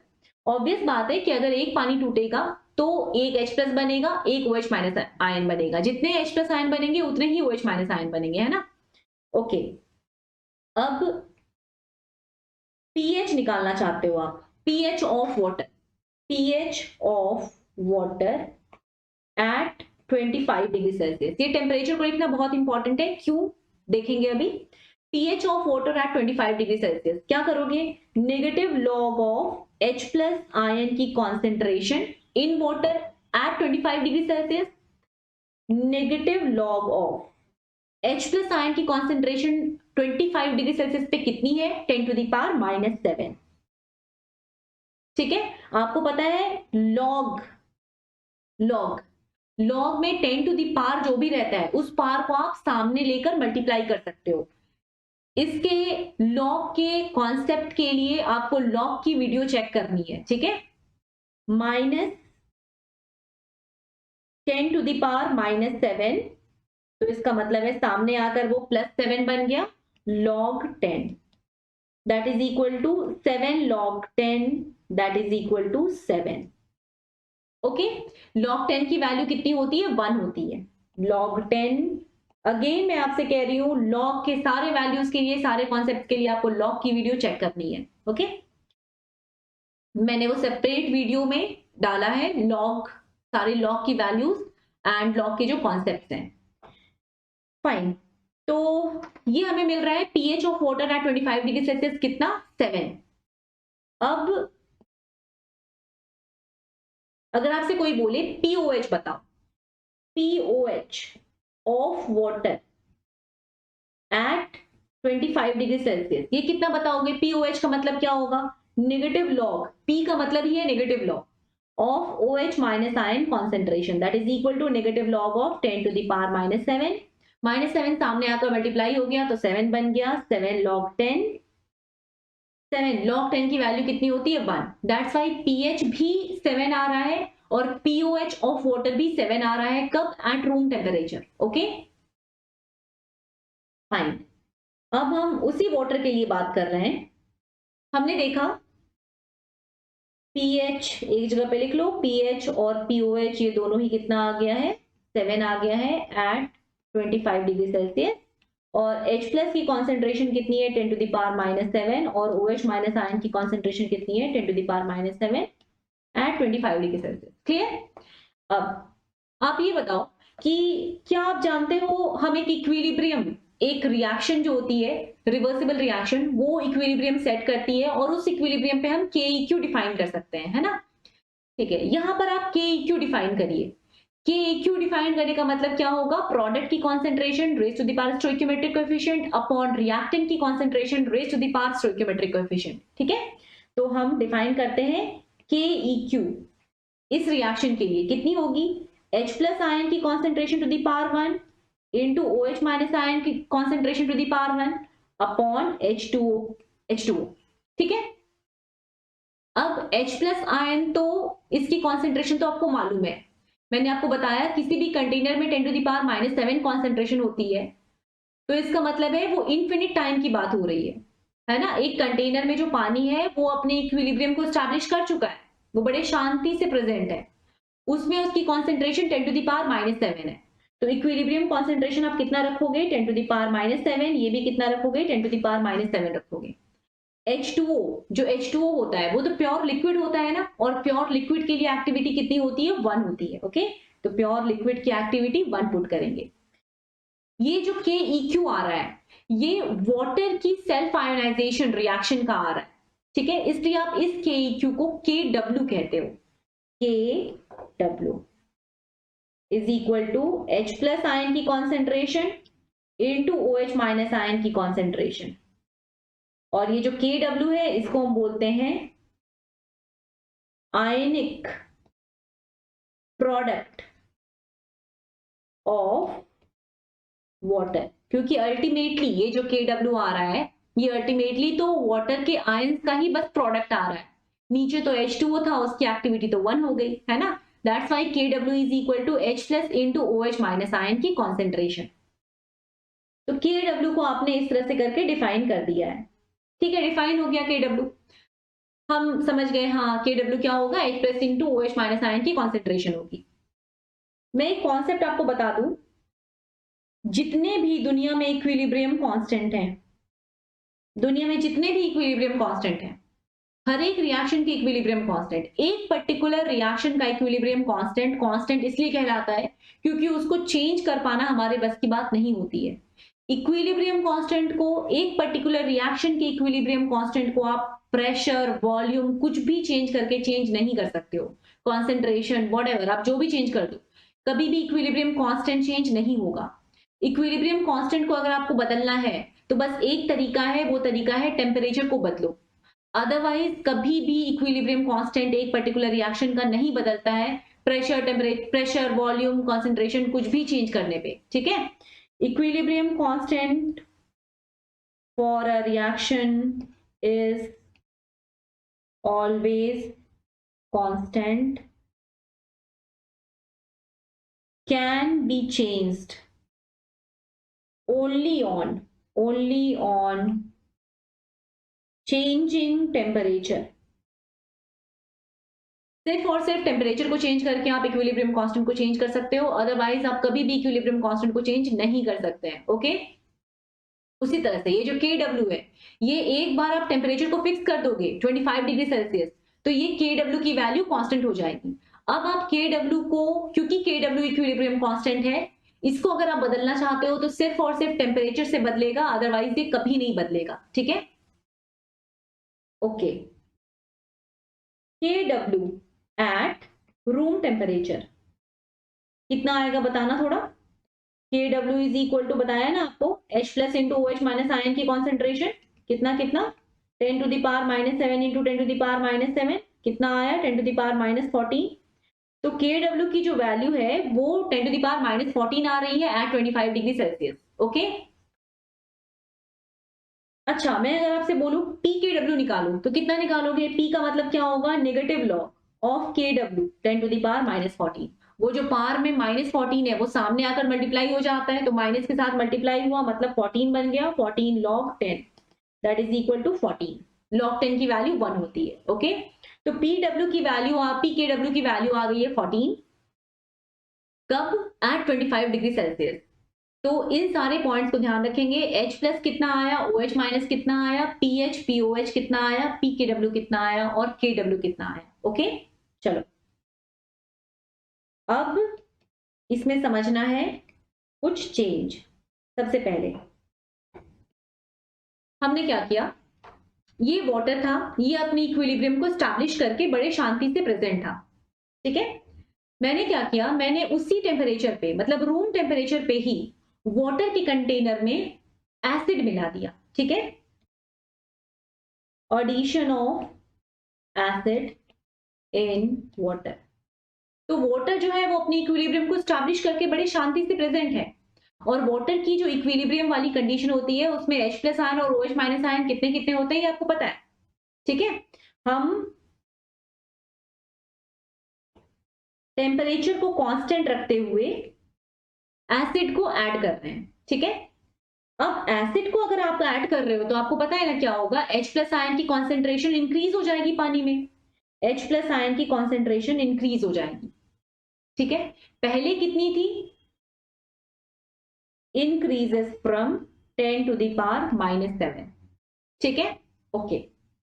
अब एक बात बताओ, H प्लस आयन की कॉन्सेंट्रेशन बढ़ गई, मतलब कितनी हो गई, 10 टू द पावर माइनस 6 और 10 टू द पावर माइनस 5, ऐसा ही कुछ हो गया।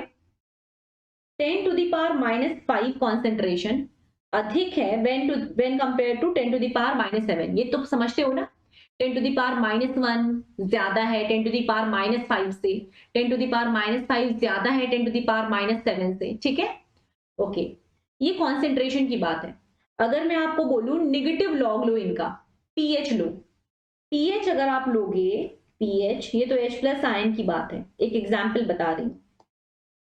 पीएच अगर आप निकालोगे तो क्या बोलोगे, negative log of H plus ion, मतलब negative log of 10 to the power -5, negative log of 10 to the power -7, ठीक है। ये कितना आएगा 7, और इधर वाला कितना आएगा 5। कौन सा ज्यादा आ रहा है, 7 ज्यादा आ रहा है व्हेन कंपेयर टू 5। तो अगर H प्लस आयन की कॉन्सेंट्रेशन अधिक है तो उसकी पीएच कम आ रही है, क्योंकि पीएच क्या होता है, negative log of H plus ion, है ना। नेगेटिव लगा दियो सामने, इसका मतलब वैल्यू जस्ट ऑर्डर में अपोजिट हो जाएगी। तो H प्लस आयन की कॉन्सेंट्रेशन अगर 10 टू द पावर -5 है, H प्लस अगर बढ़ रहा है तो इसका मतलब पीएच क्या होगा, घटेगा, ठीक है। ओके, H प्लस आयन की कॉन्सेंट्रेशन इंक्रीज हो गई फ्रॉम 10 टू द पावर -7 इस कंडीशन में, क्योंकि हमने बाहर से H प्लस आयन को ऐड कर दिया है, तो ऑब्वियसली है कि H प्लस आयन की कॉन्सेंट्रेशन बढ़ जाएगी। अगर H प्लस आयन की कॉन्सेंट्रेशन बढ़ गई, H प्लस आयन की कॉन्सेंट्रेशन इंक्रीज हो गई, आपको पता है ना, जो KW होता है वो तो आयनिक प्रोडक्ट है या इक्विलिब्रियम कांस्टेंट है, तो इसकी वैल्यू तो हमेशा ही कांस्टेंट होगी एट अ पर्टिकुलर टेम्परेचर। इसको तो कांस्टेंट रखना है। अब इसको कांस्टेंट रखने के लिए क्या करना होगा, OH माइनस जो है उसकी वैल्यू ऑटोमेटिकली डिक्रीज हो जाएगी। तो OH माइनस आयन की कॉन्सेंट्रेशन ऑटोमेटिकली कम हो जाएगी, क्योंकि H प्लस आयन की कॉन्सेंट्रेशन आप बढ़ा दिए हो, सो दैट KW की वैल्यू कांस्टेंट रहे। ओके, ठीक है। H प्लस आयन इंक्रीज हो रहा है, कहां से इंक्रीज हो रहा है, increases from 10 to the power -7, ये डिक्रीजेस फ्रॉम, ये भी तो 10 टू द पावर -7 ही था ना, तो 10 टू द पावर -7 से ये डिक्रीज हो रहा है। ओके, अगर H प्लस आयन की कॉन्सेंट्रेशन बढ़ रही है तो आप बताओ पीएच क्या होगा, पीएच डिक्रीज होगा from 7, pH decreases from 7। Clear, कोई दिक्कत नहीं। और इधर क्या बोलेंगे, अगर concentration of OH minus ion decrease हो रही है from 10 to the power -7, it means pH increases from 7। Clear, okay, ठीक है। तो अब हम समझ, दिस शुड बी, ये OH माइनस आयन की बात हो रही है, तो this should B POH increases from 7। Okay, तो अब हमें क्या समझ में आया कि जब भी हम कभी एसिड ऐड कर देते हैं तो pH घट जाता है, 7 से घट जाता है। 7 pH जो है वो वाटर की pH है। जब भी हम कभी उस प्लेन वाटर में, साफ वाटर में H प्लस आयन ऐड कर देंगे, एसिड ऐड कर देंगे, तो pH की जो वैल्यू है वो 7 से कम हो जाएगी, ठीक है। ओके, ये ध्यान रखना है। सेकेंड पॉइंट, अगर आप addition of base in water देखते हो, addition of base in water, तो इस केस में क्या होगा, आपने क्या करा, OH माइनस आयन की कॉन्सेंट्रेशन को बढ़ा दिया, ये आपने बढ़ाया। KW को कांस्टेंट रहना है, KW को कांस्टेंट रखने के लिए H प्लस आयन की कॉन्सेंट्रेशन घट जाएगी, ठीक है। और H प्लस आयन की कॉन्सेंट्रेशन घट रही है, इसका मतलब pH की जो वैल्यू है वो इंक्रीज हो जाएगी, है ना, उल्टा चलता है। यहां पर OH माइनस आयन की कॉन्सेंट्रेशन बढ़ रही है, इसका मतलब है POH की वैल्यू डिक्रीज हो जाएगी। ओके, ठीक है। अब H प्लस आयन की कॉन्सेंट्रेशन डिक्रीज हुई, pH इंक्रीज हुआ, लेकिन कहां से, H प्लस आयन की कॉन्सेंट्रेशन कहां से डिक्रीज हो रही है, 10 टू द पावर -7 से, और pH की वैल्यू कहां से इंक्रीज होगी, 7 से। ओके, तो हम लिख लेंगे इसमें pH increases from, pH increases from 7। Got it? Okay. तो कभी भी आप एक वाटर में एसिड ऐड करो, pH कम हो जाएगा 7 से, और बेस ऐड करोगे तो pH बढ़ जाएगा 7 से। ओके, ये बताओ जब H2O में कुछ भी ऐड नहीं किया गया है उस टाइम पे H2O कैसा होता है, न्यूट्रल होता है ना, क्योंकि ये भी 10 टू द पावर -7 है, इधर वाला भी 10 टू द पावर -7 है। H प्लस और OH माइनस अगर बराबर बराबर है तो ऑब्वियसली पानी न्यूट्रल होगा। तो न्यूट्रल पीएच किसको बोला जाता है, न्यूट्रल पीएच बोला जाता है 7 को। ठीक है, पानी जब न्यूट्रल है तो उस टाइम पे पीएच कितना है, या नॉर्मल पानी जो होता है उसका पीएच कितना होता है, 7 होता है, क्योंकि H प्लस और OH माइनस आयन H2O के टूटने से बनते हैं। तो जब भी जितना नंबर ऑफ H2O टूटेगा उतना ही number of H plus ion बनेगा, उतना ही number of OH minus ion बनेगा। ओके, ठीक है, दैट्स वाई पानी का जो पीएच है वो न्यूट्रल रहता है। सिर्फ अगर पानी है तो उसका पीएच न्यूट्रल है, और न्यूट्रल पीएच कितना बोला जाता है, 7। ओके, मतलब ना ही H प्लस ज्यादा है ना ही OH माइनस ज्यादा है। जब हम H प्लस ऐड करेंगे तो पीएच 7 से कम हो जाएगा, जब हम OH माइनस ऐड करेंगे तो पीएच 7 से ज्यादा हो जाएगा। ओके, ठीक है, ये भी आपको पता है H plus into OH minus को आप क्या बोलते हो, KW बोलते हो, है ना। ओके, ये जो है ये A इंटू बी का फॉर्म है। तो अगर इन दोनों साइड आप नेगेटिव लॉग ले लेते हो, negative log of H plus OH minus ion is equal to negative log of KW। तो बताओ नेगेटिव लॉग को आप क्या बोलोगे, P बोलोगे, PKW हो गया ये। इधर सॉल्व करें थोड़ा, नेगेटिव लॉग ये जो है ना ये A इंटू बी का फॉर्म है, और आपको पता है log A into B is equal to log A plus log B। ठीक है, तो अगेन रिमाइंडर, लॉग की वीडियो जरूर देखना, मेरी जो वीडियो है लॉग वाली वो जरूर जरूर देखना है आपको। ठीक है, नेगेटिव को इधर बाहर कर दो, log A इंटू बी का फॉर्म है ये, इसको लिख सकते हैं log A plus log B, log A plus log B, log H plus log OH minus ion की कॉन्सेंट्रेशन। ठीक है, log H plus log OH minus ion की concentration, log A into B is equal to log A plus log B। Negative charge को अंदर भेजा, negative log of H plus negative log of OH minus ion is equal to PKW।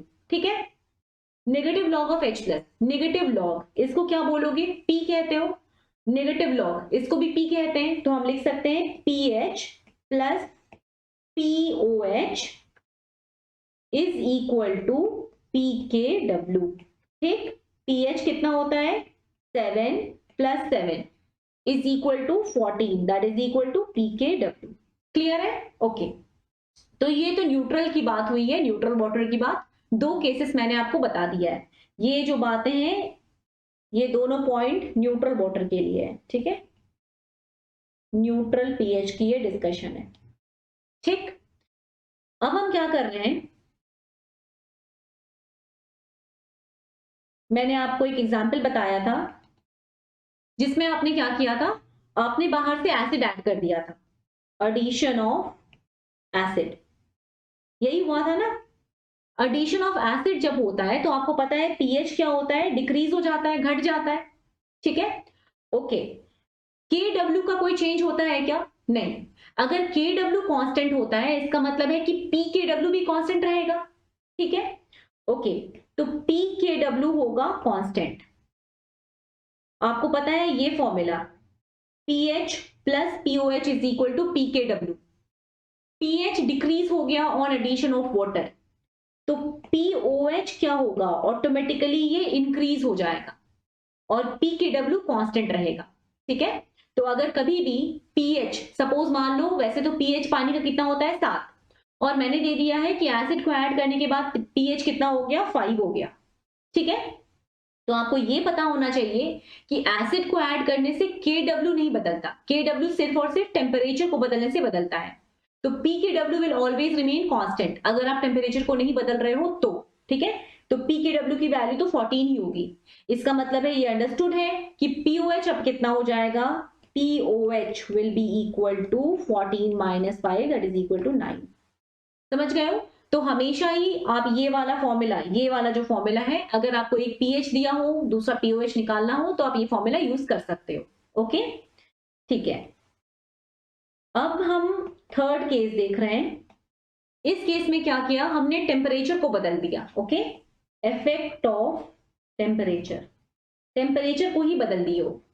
Suppose हम temperature को बढ़ा देते हैं, मैंने क्या किया है, example on increasing temperature, temperature को मैंने बढ़ा दिया।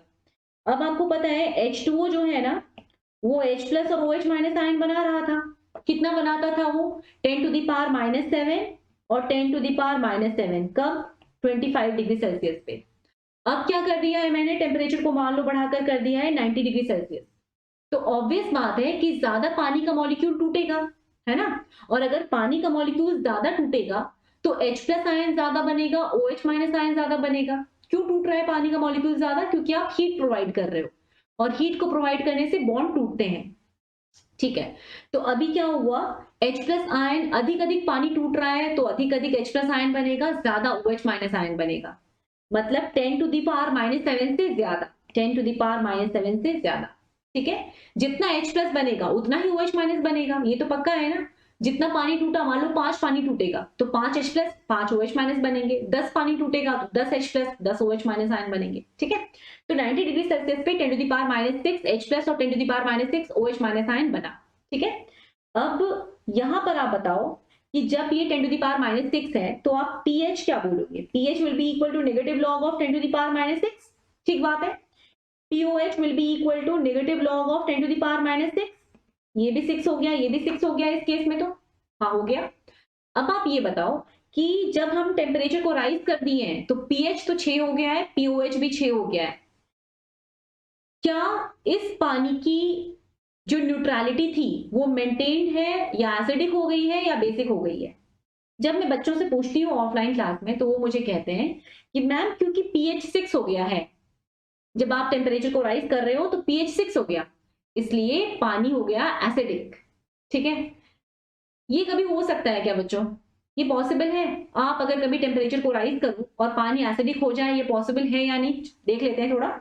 मैंने टेम्परेचर को राइज किया था, उसके कारण ज्यादा पानी टूटना शुरू कर दिया, ज्यादा पानी टूटा तो H प्लस ज्यादा बना, OH माइनस भी ज्यादा बना, और दोनों जब भी बन रहे हैं पानी के टूटने से तो बराबर ही बनते हैं, क्योंकि ये पानी के टूटने से बन रहे हैं। वो बात अलग थी जब मैंने बाहर से H प्लस आयन ऐड कर दिया था, बाहर से OH माइनस आयन ऐड कर दिया था, वो कंप्लीटली डिफरेंट बात है। यहाँ पर जो H प्लस और OH माइनस आयन बन रहा है वो पानी के टूटने से बन रहा है, तो वो हमेशा ही बराबर बराबर बनेगा, जितना पानी टूटेगा उतना ही वो बनेंगे, ठीक है। तो इसका मतलब है pH और POH जो 6 आपको अपीयर हो रहा है, ये pH 6 होते हुए भी पानी अभी न्यूट्रल है, क्योंकि H प्लस आयन के साथ साथ OH माइनस आयन भी ज्यादा बना है। तो since on increasing temperature H plus ion की concentration remains equal to OH minus ion की कॉन्सेंट्रेशन, क्योंकि ये बन कहां से रहे हैं, पानी के डिसोसिएशन से बन रहे हैं। दैट्स वाई टेम्परेचर को बढ़ाने पे भी जो आपका न्यूट्रलिटी है, neutrality of water is still maintained. तो एक गर्म पानी जो है ना वो एसिडिक नहीं होगा, वो न्यूट्रल ही रहेगा, ठीक है। गर्म पानी में H प्लस आयन की कॉन्सेंट्रेशन बढ़ गए हैं, OH माइनस आयन भी साथ में बढ़ गया है, तो एक गर्म पानी अभी भी न्यूट्रल है, पानी को गर्म करने से या ठंडा करने से वो एसिडिक या बेसिक नहीं हो जाता है, वो न्यूट्रल ही रहता है, ठीक है। अगर आप उसमें एसिड मिलाते हो तब वो एसिडिक होता है, बेस मिलाते हो तब वो बेसिक होता है, फाइन। चलो, अब यहां पर क्या हुआ है कि अभी भी आपका जो पानी है वो न्यूट्रल है, लेकिन ये अलग बात है कि जो न्यूट्रल पीएच है वो शिफ्ट हो गई है, ठीक है। तो अब न्यूट्रल पीएच क्या हो गया है, neutral pH at 90 degree Celsius is equal to 6, ठीक है। Neutral pH at room temperature कितना था, 25 डिग्री सेल्सियस पे न्यूट्रल पीएच कितना था, 7, यहां पर न्यूट्रल पीएच कितना है, 6, ओके। तो एक एग्जाम्पल बताइए, 6.5 पीएच है एट 25 डिग्री सेल्सियस और at 90 degree Celsius. 25 degree Celsius पे 6.5 पीएच को क्या बोलोगे, एसिडिक, क्योंकि ये 7 से कम है। 90 डिग्री सेल्सियस पे जो स्टैंडर्ड पीएच है वो शिफ्ट होकर 6 हो गया है, तो 6 से ज्यादा है 6.5, दैट्स वाई आप 6.5 पीएच को 90 डिग्री सेल्सियस पे क्या बोलेंगे, बेसिक। समझ गए हो, ओके।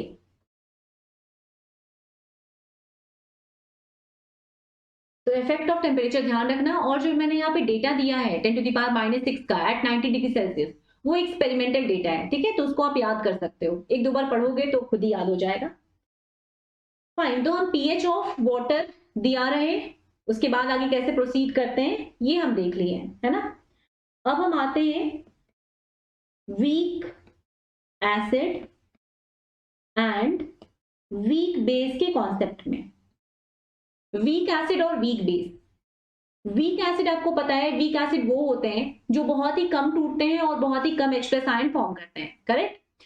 तो एक वीक एसिड से प्रोसीड करेंगे हम, ये है वीक एसिड CH3COOH, बहुत कम टूटा, CH3CO- बनाया और H+ बनाया, और क्योंकि ये रिवर्सिबल है, एक टाइम आया जब इक्विलिब्रियम एस्टैब्लिश हो गई, है ना।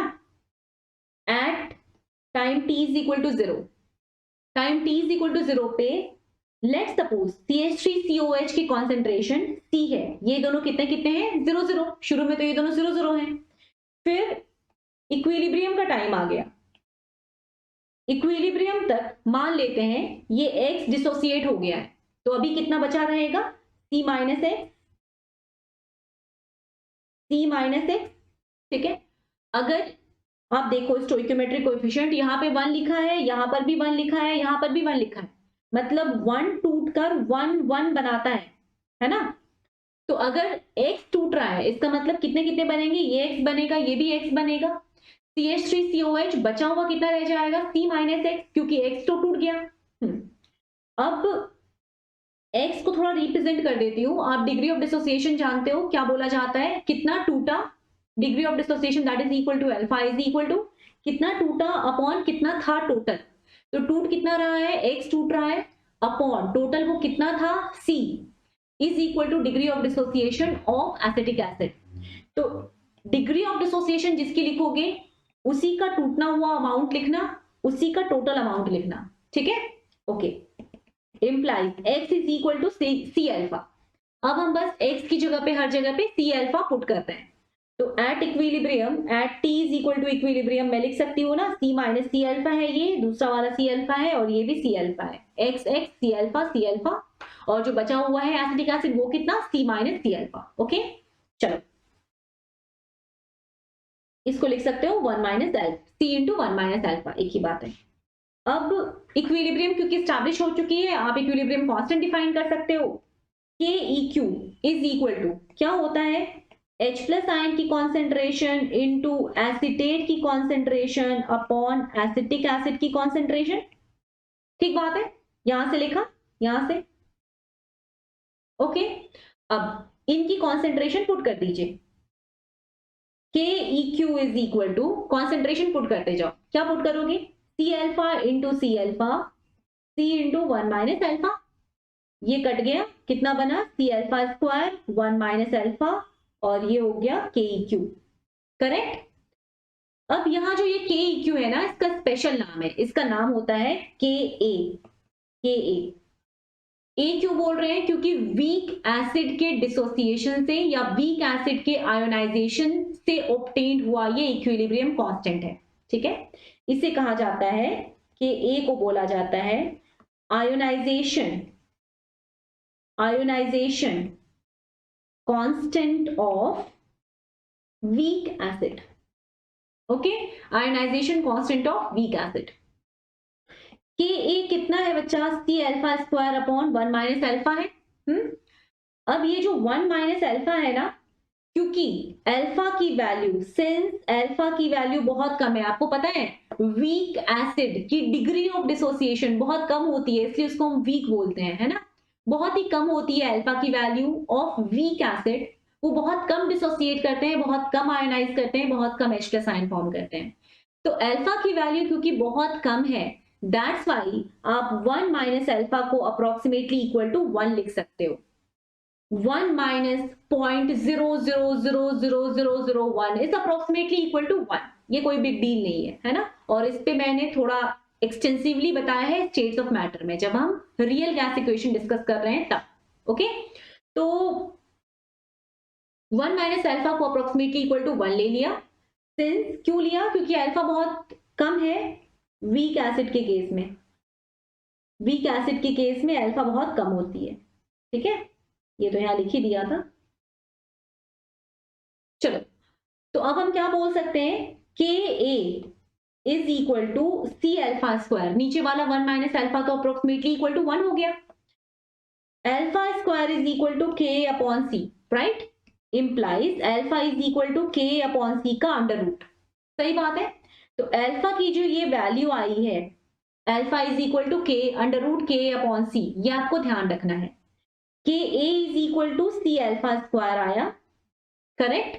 अब अल्फा की value, alpha is equal to under root K upon C था, आपको पता है H प्लस आयन की कॉन्सेंट्रेशन कितनी आई थी सोल्यूशन में, सी अल्फा आई थी, ठीक है, C into under root K upon C, C into under root K upon C, that is equal to under root K upon C into C square, root K अंदर ले जाओगे अगर ये वाले सी को, तो क्या बन जाएगा, सी स्क्वायर बन जाएगा, है ना, अंडर रूट सी स्क्वायर लिखे या सी लिखे एक ही बात है, ये कट गया, और क्या बन गया, H प्लस आयन की concentration is equal to under root K into सी।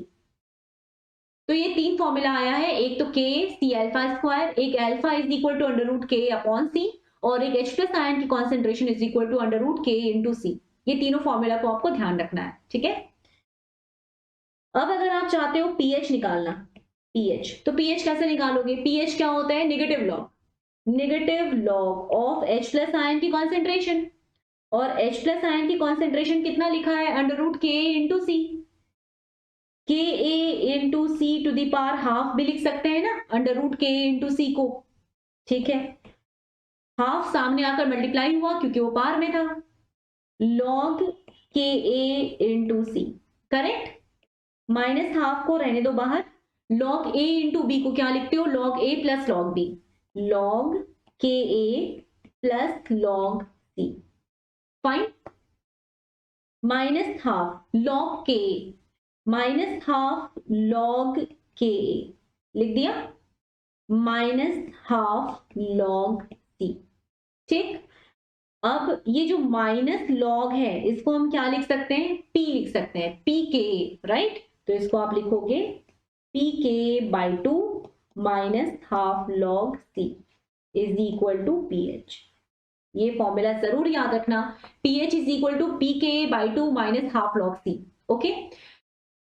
इस फॉर्मूला में क्या है कि बच्चा मुझसे कभी कभी कहता है कि मैम ये माइनस लॉग लिखा है, इसको पी लिख दो ना, देखो जितने भी पैरामीटर्स आयनिक इक्विलिब्रियम के हैं उनके आगे ही पी लिखा जाता है, कॉन्सेंट्रेशन तो हर जगह यूज करी जाती है, ठीक है, तो टेक्निकली वही है, technically p is equal to minus log ही होता है, लेकिन फिर भी आप सिर्फ के के सामने पी लिखते हो, सी log c minus log c को आप पीसी करके नहीं लिखते हो, ओके, तो pH is equal to p K by 2 minus half log C, formula याद रखना,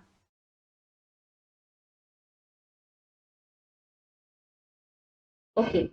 अब नेक्स्ट हमारा टॉपिक है वीक बेस का, बिल्कुल ऐसा ही है, वीक बेस, ये NH4OH से शुरू किया, ये टूटा NH4 प्लस बनाया और OH माइनस आयन बनाया, ठीक है, लेट सपोज इनिशियली इसकी कॉन्सेंट्रेशन C थी, ये दोनों 0 था, ये at time t is equal to 0 है, फिर time t is equal to equilibrium आया, ये C माइनस सी अल्फा रह गया, C अल्फा टूट गया तो C माइनस सी अल्फा बचा, ये C अल्फा बना, ये C अल्फा बना, ओके। के EQ नहीं बोलकर इस बार के बी बोलेंगे क्योंकि ये आयनाइजेशन कांस्टेंट ऑफ बेस है, वीक बेस, क्या होगा वैल्यू, ऑब्वियसली वही NH4 प्लस की कॉन्सेंट्रेशन इंटू OH माइनस की concentration upon NH4OH, NH4 plus की concentration C alpha into C alpha upon C into 1 minus alpha, ये cancel, C alpha square upon 1 minus alpha that is equal to C alpha square, ठीक है, and this is equal to K B, alpha कितना आ गया बच्चा, alpha आ गया under root K B upon C, वहां पे क्या आया था, alpha is equal to under root K upon C आया था, ओके, ठीक है। अब OH माइनस की कॉन्सेंट्रेशन, OH माइनस की कॉन्सेंट्रेशन, यहाँ तो OH माइनस है ना, वहां तो H प्लस था, OH माइनस की कॉन्सेंट्रेशन कितनी, C alpha, C into under root K B upon C that is equal to, अंदर गया C स्क्वायर बना, Kb/C into C square cut गया और क्या बन गया OH माइनस आयन की concentration is equal to Kb into C. ये OH माइनस आयन की कॉन्सेंट्रेशन आ गई, ठीक है।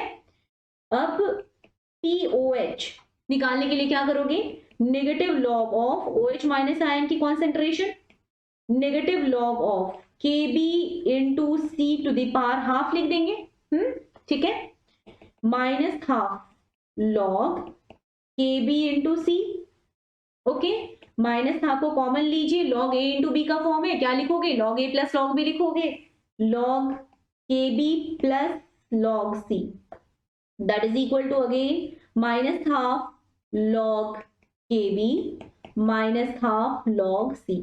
ये क्या बन गया, माइनस लॉग को आप क्या बोलते हो, P बोलते हो, तो Pkb/2 minus half log C, Pkb/2 minus half log C is equal to POH, ठीक है। तो ये दोनों ही फॉर्मूला, दोनों ही सेगमेंट में जो फॉर्मूला आया है, वीक एसिड वीक बेस, दोनों को ही आपको याद रखना है।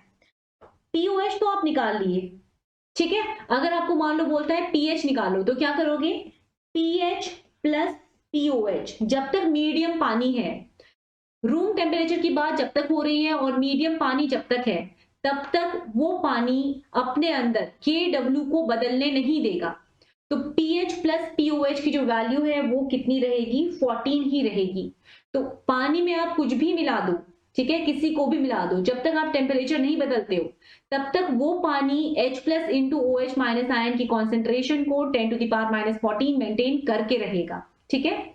तो pH plus POH is equal to 14, ये ध्यान रखना, ओके। तो ये सारे कॉन्सेप्ट आप रिवाइज करिए और keep solving questions. Thank you, bye.